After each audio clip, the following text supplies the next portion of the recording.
organization series. Just because you are not in a position right now to upgrade into that larger home doesn't mean that you can't make the most out of the space that you have.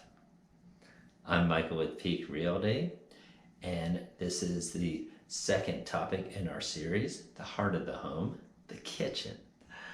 So we'll explore some space-saving hacks and ways that you can turn that cluttered kitchen into a chef's dream. But first, and already, go ahead and subscribe so when new videos come out, you'll get notified.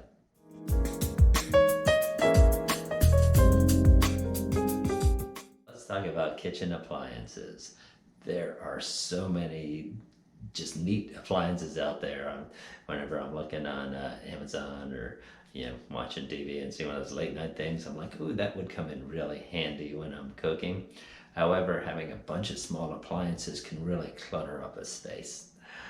First thing you need to do is just assess the space. Now, do you have more countertop space or do you have more cabinet space? And what I've found is most people want the countertop space rather than the cabinet space. They'd rather pack everything in the cabinet and have that countertop space available when you're trying to cook, because especially prepping, and if you have two people in there actually trying to prep food, you definitely need a lot of countertop space because you need room to move around. So look at all those appliances and figure out, are there any of them that I can combine into one appliance? And I was recently looking for a new microwave, and I found that for just a little bit more, you can get a combination microwave air fryer. And I'm like, well, that's pretty cool. So if you've got an air fryer you regularly use, and most people have a microwave out they use, combine the two, less space. Another thing to look at is what appliances are out that you just don't use on a regular basis. Things like, coffee maker you're probably using every day, but things like that crock pot. Do you just use it on weekends or every other week? Is there somewhere that could be tucked and stored away and have more countertop space for regular use? Then finally, shelving. Is there an appliance that you have out that can be lifted up off the countertop and tucked right underneath the cabinets there? Certainly seen shelves for microwaves.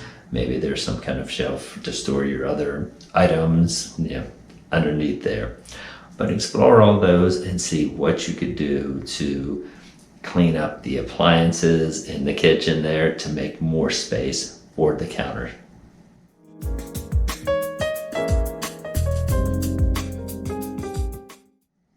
So pantry and cabinet space.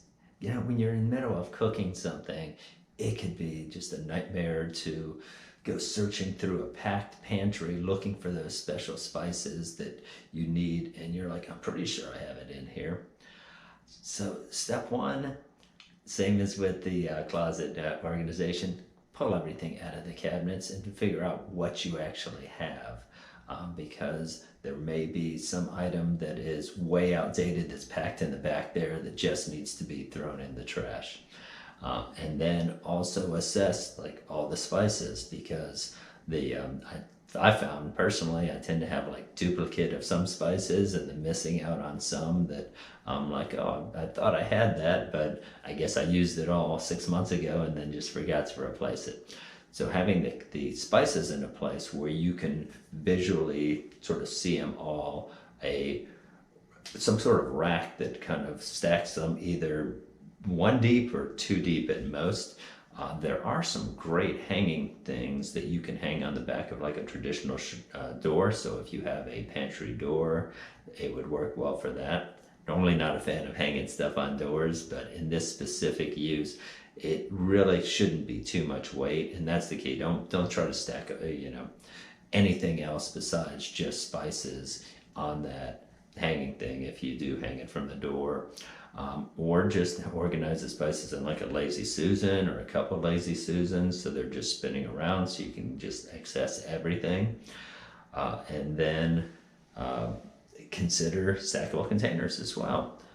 So for other bulkier items, like flour, sugar, that kind of thing, having stackable, color-coded even storage containers can be really helpful if you do need to kind of pack a bunch of stuff inside the cabinets.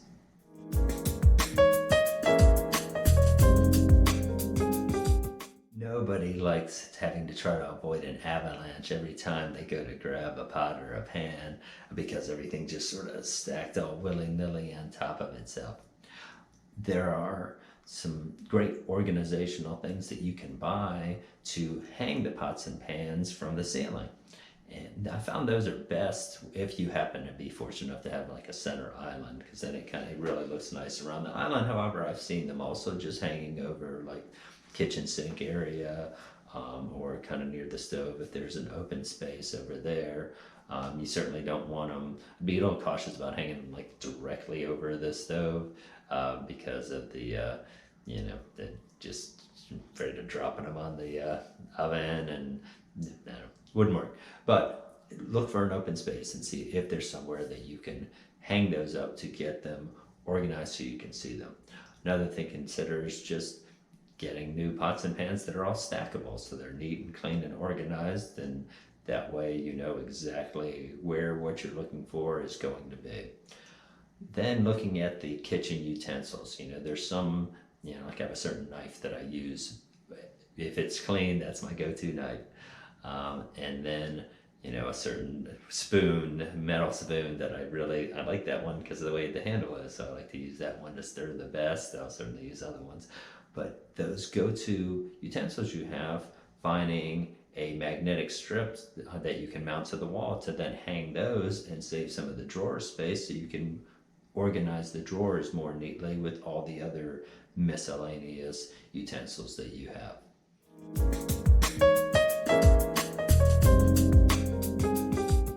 One thing to keep in mind, don't strive for perfection. We can't all be Gordon Ramsay or Martha Stewart. Trying to keep a totally spotless kitchen may not be a good goal, especially if you've got kids that are there cluttering things up. But just using a few of these tips to reorganize your kitchen so that it feels better and feels more usable can be a huge help. Now, are there other tips that I didn't give that you want to share? Please add it to the comments below. And again, if you found this helpful, please like and subscribe. Thank you much. Next time we're going to be going over tips about how to handle small bedrooms and creating the space that you've always been dreaming of.